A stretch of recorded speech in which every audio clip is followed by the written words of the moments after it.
बिस्मिल्लाहिर्रहमानिर्रहीम। अस्सलामुअलैकुम dear students. आज हमारा लेक्चर नंबर 7 है, जिसमें हमने पिछला टेस्ट नंबर 4 जो कि चैप्टर नंबर 2 के दूसरे हिस्से पर मुश्तमिल है, उसके सिनोनिम्स चेक करने हैं। फिर लेसन पढ़ना है, lesson number 3 why boys fail in college का पेज नंबर 10, और आखिर पर आपको टेस्ट दिया जाएगा जो कि पेज नंबर 9 के बारे में होगा। तो पहले आप टेस्ट नंबर 4 चेक कर लीजिएगा। ठीक, खोलें, फिर पहले खोलेंगे तो बात बनेगी ना। तो चलें जी। पहला लफ्ज़ है एस्ट्रोलॉजी, नॉलेज ऑफ स्टार्स, इल्म नजूम। अल्फ़ा होगा। थ्रिफ्टी, कफ़ायत शार को कहते हैं, बचत करने वाली, बचत करने वाला। फ्रूगल, FRUGAL, ये भी अल्फ़ा। विलिंग, तैयार होना, आमादा होना। बीटा और रेडी। साउंड यहाँ एडजेक्टिव था, जिसका माना था मुकम्मल, सही, दुरुस्त। अल्फ़ा और कंप्लीट। चार्म यहाँ दिलकशी के मानों में नहीं, बल्कि तावीज़ वगैरह जो पहने जाते हैं, वो गंडे गुंडे जो करवाते थे, फूंके मारने वाले या वो गांठें देने वाले, वो वाले।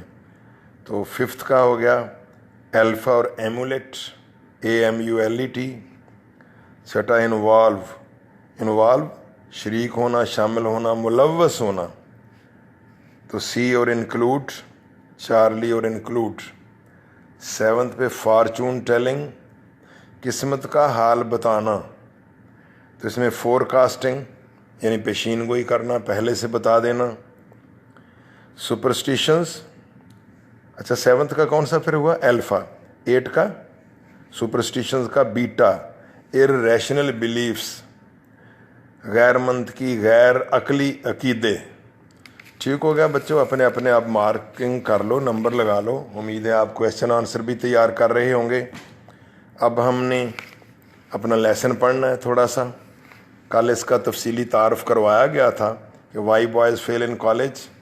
हेrbert E. हॉक्स जो ख़ुद प्रोफेसर रहे हैं, 25 साल तक डीन रहे हैं कॉलेज ऑफ कोलंबिया के, तो वो बहुत माहिर हैं एजुकेशन के मामलात में। स्टूडेंट्स को उन्होंने बहुत अच्छी तरह से स्टडी किया और इस लेसन में 7 वजूहात बताई थीं बच्चों की नाकामी की, जिसमें हमने कल 2 पढ़ी।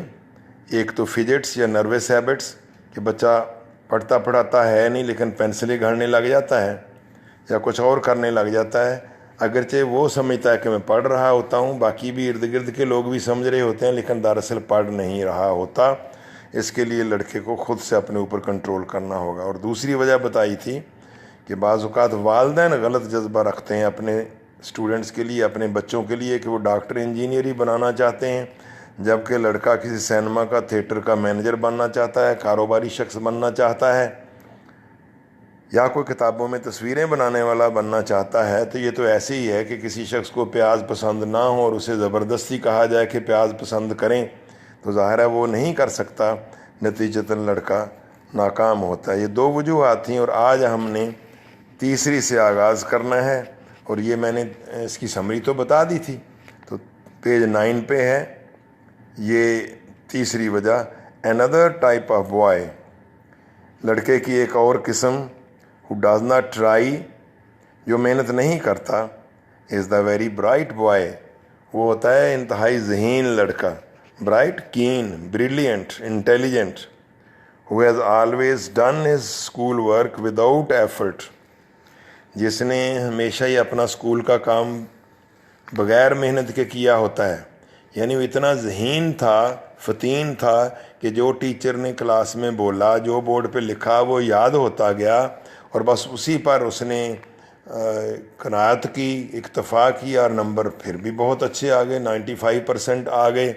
तो वो इस गलत फहमी का शिकार हो गया कि जैसे मैं स्कूल में बेहतरीन कारकर्दगी दिखा चुका हूँ, शायद बगैर काविश, बगैर स्ट्रगल के इसी तरह ही FSC में भी नंबर आएंगे।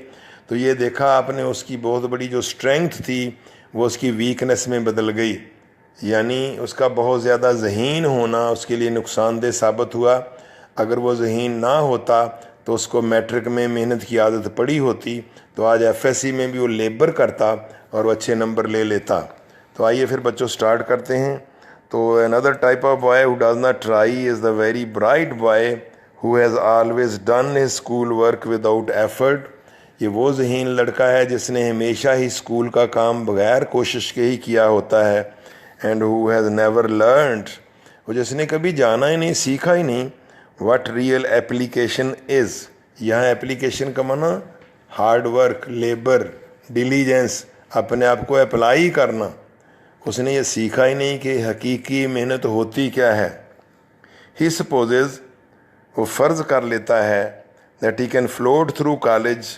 फ्लोट तैरना यानी गेट थ्रू, पास थ्रू, कि वो कॉलेज में इतनी आसानी से गुजर जाएगा।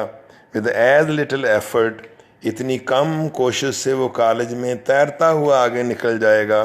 एज ही डिड, जिस तरह के उसने किया था थ्रू स्कूल, स्कूल की ज़िंदगी में। नेक्स्ट पेज पे, पेज 10 पे आ जाएं। आई समटाइम्स थिंक, मैं बाज़ औक़ात सोचता हूँ, दैट द ब्राइट बॉय, ये ज़हीन लड़का, ये इंटेलिजेंट लड़का, who has always depended on his ability, जिसने हमेशा अपनी इस काबिलियत पर इन्हिसार किया होता है। Depended, trusted, to get things quickly, to get, comprehend, to catch, कि वो चीज़ों को बड़ी जल्दी से समझ लिया करता था। Is the most pitiable object, ये सबसे ज़्यादा काबिल रहम चीज़ है। काबिल रहम क्यों कहा गया? कि बेचारा काश वो इतना ज़हीन ना होता। ऑब्जेक्ट चीज़ यानी लड़का, तो सबसे ज़्यादा काबिल तरस लड़का है among all our failing students, हमारे तमाम नाकाम होने वाले तलबा में। फॉर, क्योंकि it is almost a tragedy, ये तकरीबन एक अलमिया ही है, ट्रेजेडी है। To see all this keenness going to waste, ये देखना कि उसकी ये सारी की सारी जहानत ज़ाया हो रही होती है। Keenness, brilliance, intelligence. And to feel, और ये महसूस करना, दैट द एंटायर अपॉर्चुनिटी, कि वो तमाम मौका, यानी वो प्रोफेसर एंगेज करना, उनकी तनख्वाहें देना, लाइब्रेरियाँ, लेबॉर्ट्रीज़, दीगर सारे काम, ये मौके गवर्नमेंट ने मुहैया किए हुए ना। दैट द एंटायर अपॉर्चुनिटी, कि पूरे का पूरा मौका, which the college has to offer, जो कॉलेज ने पेश करना होता है, इज़ पास्ड अप, गुज़र जाता है, यानी इज़ वेस्टेड, वो बीत जाता है। Because of a true receptive mind, क्योंकि एक बहुत ही ज़्यादा जल्दी रिसीव कर लेने वाला दिमाग था। टू रिसेप्टिव आपने देखा ना, टू इंटेलिजेंट, क्योंकि बहुत ज़्यादा ज़हीन शख्स था। सिर्फ इस ज़रूरत से ज़्यादा ज़हीन होने की वजह से कॉलेज के मौके, अपॉर्चुनिटी सारे के सारे बेअसर साबित हुए। अब इसका इलाज क्या है? ये तो बहुत खौफनाक बीमारी हो गई ना। The cure for this sort of thing is again not easy, इस तरह की चीज़ का इलाज भी एक बार फिर आसान नहीं है। फॉर, क्योंकि it involves an entire change of attitude, क्योंकि इसमें शामिल है, involves includes, entire change of attitude, बच्चे को, स्टूडेंट्स को अपना मुकम्मल रवैया बदलना होगा। अगर वो पहले 14 घंटे सोता है तो अब 8 घंटे सोए, 6 घंटे बैठे। अगर वो इधर उधर घूमता है तो अब टेबल पे बैठना होगा। यानी सारी की सारी नई आदत, नया टाइम टेबल बनाना होगा। इसमें मुकम्मल तौर पर नया रवैया अपनाने की ज़रूरत होगी। And the forming of a completely new set of habits, form बनाना, मेकिंग, डेवलपिंग, हैबिट्स आदात, और आदात का एक नया सेट बनाना होगा। No one can do this but the boy himself, कोई और तो ये काम नहीं कर सकता सिवाय खुद लड़के के। खुद लड़के को ये सब कुछ करना होगा। All that the rest of us can do is, the rest of, बाकी हम जो बाहर के लोग हैं, हम तो सिर्फ ये कर सकते हैं, टू पॉइंट आउट, कि हम बता सकते हैं, to tell, describe, what is the matter, के मसला है क्या। हम बता सकते हैं कि बेटे तू ज़्यादा ज़हीन है, एफएससी ऐसे नहीं होगी, यहाँ नंबर नहीं आने, तो आप मेहनत करो। ये थी तीसरी वजह स्टूडेंट्स। अब आइए पेज नंबर 10 पे सेकंड पैराग्राफ, चौथी वजह बयान हो रही है और ये हेल्थ का मसला है। इस पे भी मुसन्नफ़ हर्बर्ट ई हॉक्स बड़ी डिटेल्ड डिस्कशन करते हैं। The question of health both physical and mental, सेहत का मसला दोनों, वो जिस्मानी सेहत हो या जहनी सेहत हो, is always one of the reasons for failure, ये हमेशा ही नाकामी की एक वजह है, बना रहा है। If an adequate health service is available in the college, adequate, proper, sufficient, health service, सेहत की खिदमत, सेहत का इंतज़ाम, यानी छोटी सी डिस्पेंसरी। बड़े बड़े कॉलेजेस में डॉक्टर भी 1-2 दिन हफ्ते में आते हैं, डिस्पेंसरी मौजूद होती है, आप लोगों से मेडिकल फ़ंड भी लिया जाता है, फ़र्स्ट एड का सामान भी मौजूद होता है।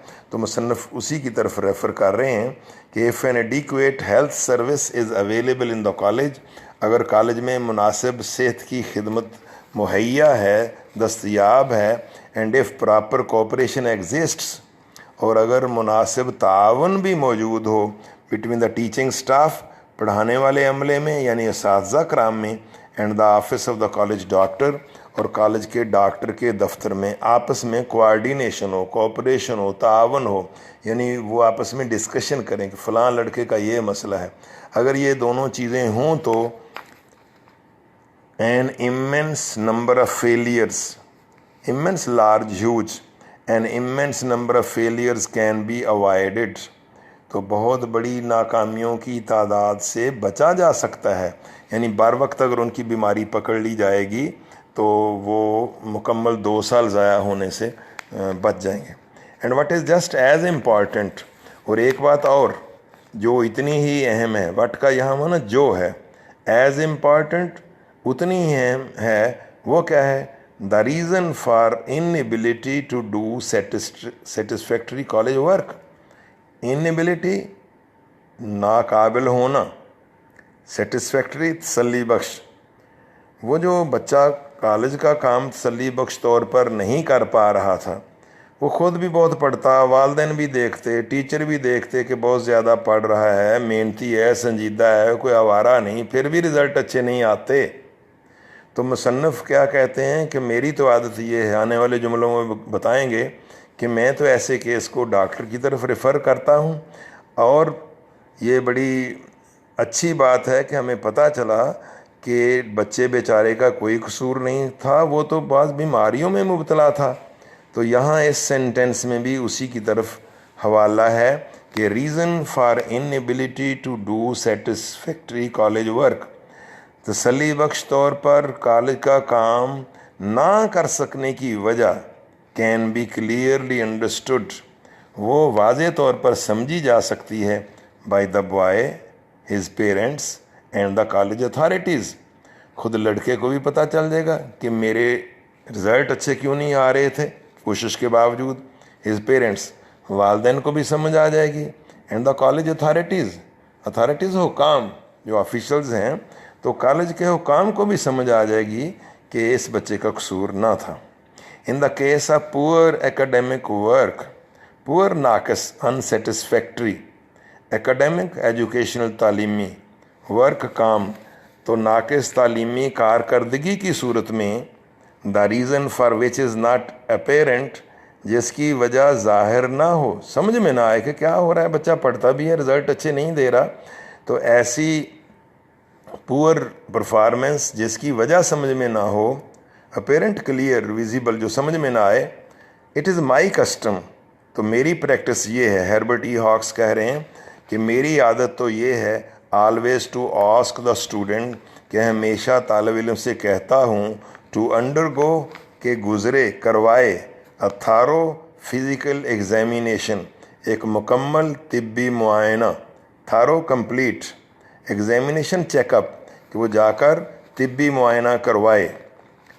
इट इज़ सरप्राइजिंग, ये बड़ी हैरान कुन बात है, टू फाइंड आउट, पता चला, यानी ये जानना बड़ी हैरान कुन बात है कि in how large a percentage of such cases, कि ऐसे नाकाम होने वाले तलबा की कितनी बड़ी फ़ीसद, कितना बड़ा तनासिब। The university physician finds an adequate reason, तो यूनिवर्सिटी का डॉक्टर मुनासिब वजह ढूंढ देता है जिसकी वजह तालब इल्म को, बच्चे को, वालदैन को, टीचर को नहीं पता चली। तो जब डॉक्टर के पास भेजा गया तो डॉक्टर ने मुनासिब वजह ढूंढ दी फॉर द डिफ़िकल्टी, इस मसले की, इस मुश्किल की, इस प्रॉब्लम की वजह ढूंढ के उसने दे दी। ट्यूबरकुलोसिस, तपदिक, टीबी, बैड टॉन्सिल्स, गले का ख़राब होना, स्लीपिंग सिकनेस, जिससे नींद आती रहती है, पुअर डाइजेशन, नाक़िस हाजमा, बदहज़मी रहती है, various forms of mental and nervous difficulty, और जहनी और आसाबी मसाइल की कई शक्लें have been brought to light, ये मंजर आम पर आई हैं बाई द डॉक्टर, डॉक्टर लेके आया, डॉक्टर ने ये वजूहात बताई कि ये लड़का तो मेंटल इलनेस का शिकार था, फ़लाँ लड़का तो नर्वस प्रॉब्लम का शिकार था। तो ये डॉक्टर साहब ने उसकी वजह बताई है। During the past few months, पिछले चंद महीनों में ही, टू द अनस्पीकेबल रिलीफ, जैसे एक नाकाबिले बयान सुकून मिला, अनस्पीकेबल, इनडिस्क्राइबेबल, रिलीफ, सेटिस्फेक्शन, बड़ा इत्मीनान हुआ ऑफ द स्टूडेंट, तालिब इल्म को भी इत्मीनान हुआ कि मेरा तो कोई कसूर नहीं निकला ना। And the enlightenment of the faculty, enlightenment इल्म में इजाफा होना, लर्निंग, एनलाइटनमेंट का माना इल्म में रोशनी में इजाफा होना, तो उनको अवेयरनेस हुई, आगही हुई। फैकल्टी, असातिज़ा कराम, असातिज़ा कराम को भी पता चल गया कि ये वजूहात भी होती हैं नाकामी की, इसलिए हमेशा बच्चे पर नहीं चढ़ दौड़ना चाहिए। आगे मुसन्नफ़ थोड़ी सी और वालदैन की डिटेल बता रहे हैं, उनका रद्द-ए-अमल भी। ओकेजनली, कभी कभार, sometimes, one meets an old fashion person, इंसान की मुलाकात ऐसे कदीम तर्ज के शख्स से भी होती है, लाइक द फादर, उस वालिद की तरह, who told me a few months ago, जिसने मुझे चंद महीने पहले बताया, that although we had arranged to have his son's tonsils removed, कि अगरचे हमने बंदोबस्त, यानी कॉलेज वालों ने इंतज़ाम किया था, बच्चा बीमार रहता था, बच्चे को टॉन्सिल्स की डिज़ीज़ थी, उसमें कोई और इलाज नहीं था सिवाय ऑपरेशन के, हमने इंतज़ाम किया कि कॉलेज अपनी तरफ से अपने कॉस्ट पे बच्चे का ऑपरेशन करवाता है और टॉन्सिल्स को रिमूव निकलवा देते हैं अपने कास्ट पे।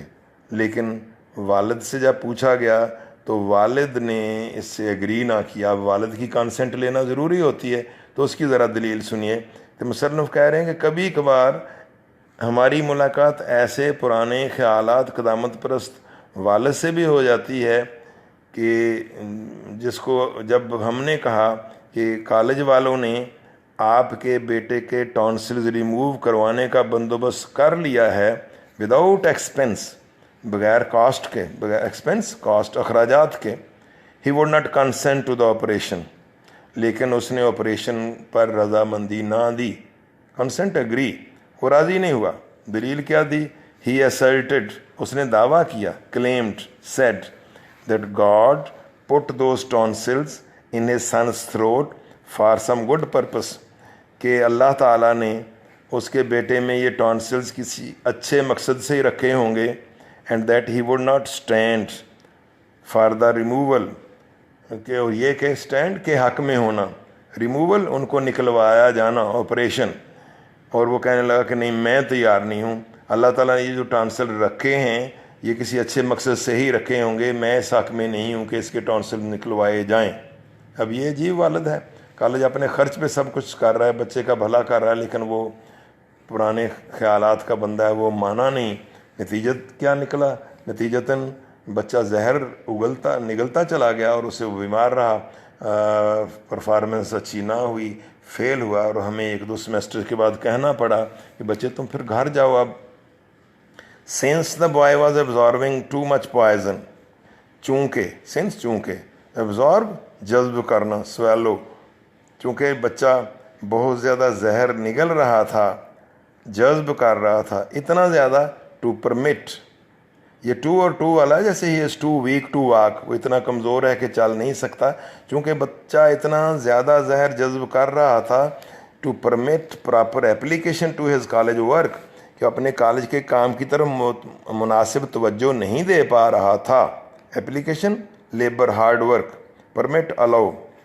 चूँकि ऐसा हो रहा था, we had to ask him to go home, हमें कहना पड़ा कि बेटे घर जाओ, तुम यहाँ अब नहीं चल सकते, इतनी वहाँ को रूल्स है ना कि इतनी बार फेल होने के बाद क्लास में नहीं बैठ सकते, आपको जाना ही पड़ेगा। ऑफ कोर्स, बेशक सच केसेस आर रेयर, ऐसे केस, ऐसे मामले बहुत कम होते हैं, रेयर सर्डम, बहुत ही कम होते हैं। But it is necessary to keep constantly in mind, constantly, permanently, all the time. लेकिन ये बात हमेशा जहन में रखना ज़रूरी है, द सिंपल फैक्ट, ये सादा सी हकीकत हर वक्त जहन में रहनी चाहिए, that there is no substitute for health, substitute, replacement, alternative, कि सेहत का कभी कोई मुतबादल नहीं होता। एंड दैट, और ये कि however such a man may know, कि ऐसा शख्स कितना भी क्यों ना जानता हो, यानी एक शख्स के पास खा कितना ज़्यादा ही नॉलेज क्यों ना हो, it is not of much value, ये नॉलेज कोई ज़्यादा कदर कीमत वाला नहीं साबित हो सकता, unless he possesses the physical vigour, जब तक कि उसके पास जिस्मानी क़ुव्वत भी ना हो। Possessive, owns, has, physical bodily, vigour power strength. अगर वो बीमार है, तो मसलन एक सर्जन है स्टूडेंट्स, वो बहुत माहिर सर्जन है, लेकिन वो बीमार है, उसके अपने ही हाथ कांपते हैं, तो उसने क्या सर्जरी करनी है। यही यहाँ कहा जा रहा है कि खा वो कितना ही इल्म रखता हो, ये इल्म किसी काम का नहीं अगर उसमें अपने आप में इतनी क़ुव्वत नहीं है to bring it to bear on, to influence on, कि वो इससे असर दिखा सके द वर्ल्ड्स प्रॉब्लम्स, दुनिया के मसाइल हल करने में। वो इल्म किसी काम का नहीं जिस इल्म को दुनिया के मसाइल हल करने में इस्तेमाल ना किया जा सके। तो इस पैरे में जिस्मानी सेहत का जिक्र था कि ये भी कभी कभी नाकामी का बायस बनती है। एक पैरा हम और पढ़ लेते हैं, कल फिर बाकी मंदा पढ़ लेंगे, और ये आ रहा है फाइनेंशियल प्रेशर, माली दबाव। गुर्बत भी बहुत बड़ी लानत है, ये भी बाज़ का नाकामी का सबब बनती है। नवाडेज़, आजकल, when most ambitious boys want to go to the college, जब एम्बिशियस क्या होता है बच्चा, जज्बाती नहीं करना, तरक्की के ख्वाहां, ऊपर जाने वाले लोग, expectant, desirous of attaining to high positions, उनको एम्बिशंस कहते हैं। आप पता नहीं है माई एम्बिशन इन लाइफ का क्या माना है, मेरी ज़िंदगी का नस्बुलैन, मेरी ज़िंदगी का मकसद। तो nowadays when most ambitious boys want to go to college, आजकल जब बहुत से तरक्की करने के ख्वाहिशमंद, ऊपर जाने के ख्वाहिशमंद लड़के कॉलेज जाना चाहते हैं, the financial pressure is a very serious one, तो माली दबाव बहुत गंभीर हो चुका है, सीरियस हो चुका है। A few parents take the position, बाज़ वालदैन तो ये पोजीशन ले लेते हैं, यानी ये नज़रिया अपना लेते हैं, that the boy should earn his way through college. Earn one's way का माना अपने अखराजात कमाना, अपनी रोज़ी कमाना, कि लड़के को ख़ुद ही अपने कॉलेज के अखराजात कमाने चाहिए, for the good of his soul, अपनी रूह की भलाई के लिए, यानी वालदैन की कमाई पर इन्हिसार नहीं करना चाहिए। लेबर करे, मेहनत करे, ख़ुद कमाए, तो फिर जब पड़ेगा तो उसको कदर व कीमत भी होगी। बाज़ वालदैन तो इसलिए नहीं पैसे देते कि लड़के को ख़ुद ही जी भला करना चाहिए। स्टूडेंट्स, यहाँ हम थोड़ा रुक के एक सेकंड के लिए कंपेयर कर सकते हैं अपनी सोसाइटी को वेस्टर्न सोसाइटी से। आपको इल्म है कि यहाँ तो वालदैन ना सिर्फ बच्चे को पढ़ाते हैं, सेल्फ फाइनेंस पे लाखों रुपया भी खर्च कर देते हैं, शादियाँ भी करते हैं। वेस्ट में ऐसे नहीं है, एक मखसूस एज के बाद बस बच्चे पहले तालीम फ्री है, बाद में बच्चा अपना ख़ुद कमाए, कोई वालदैन साथ नहीं देते किसी मामले में भी। तो इस लिहाज से आप लकी हैं। तो यहाँ उसी का ही तज़किरा हो रहा है कि कुछ वालदैन तो ये नज़रिया ले लेते हैं कि लड़के को ख़ुद ही कॉलेज का अपना ख़र्च कमाना चाहिए, इसमें उसकी रूह का भला होगा। अब मुसन्नफ़ व्यू दे रहे हैं अपना, as a matter of fact, हकीकत ये है, no boy ought to be compelled to earn his entire way through college. ought चाहिए, compel मजबूर करना, forced, obliged, entire मुकम्मल। किसी लड़के को भी कॉलेज में अपना पूरा खर्च कमाने के लिए मजबूर नहीं करना चाहिए। यानी चलो कुछ हद तक तो वालिदैन को हाथ बटाले मदद कर दे, लेकिन ये अगर कहा जाए कि सारे का सारा खर्च खुद बच्चा ही कमाए तो ये मुनासिब नहीं है। मुसन्नफ़ कह रहे हैं if it can in any way be avoided, अगर किसी तौर इससे बचा जा सकता हो तो। यानी मसलन अगर किसी के वालिदैन ही नहीं है, कोई बहन भाई नहीं है, कोई सपोर्ट करने वाला नहीं है किसी स्टूडेंट का, फिर तो चलो मजबूरी है। लेकिन अगर किसी तौर अगर इस सूरत हाल से बचा जा सकता हो तो किसी बच्चे पर पूरा बोझ नहीं डालना चाहिए कि वो खुद अपना सारा ही खर्च कमाता फिरे। होगा इससे क्या भला। Not only does he get a mighty poor living by the process ये अमल, यानी अगर वो खुद ही कमाता है और फिर पढ़ता है तो माइटी का माना वैसे तो ताकतवर होता है, लेकिन यहाँ वेरी यानी ये इंटेंसिफायर के तौर पे यूज़ है। पुअर लिविंग नाकिस रोज़ी, जब खुद कमाना पड़ेगी तो मुमकिन है वो एक दिन नाश्ता ही ना करे, रात का खाना ही ना खाए, ये चलो कल का गुजारा कर लूँगा।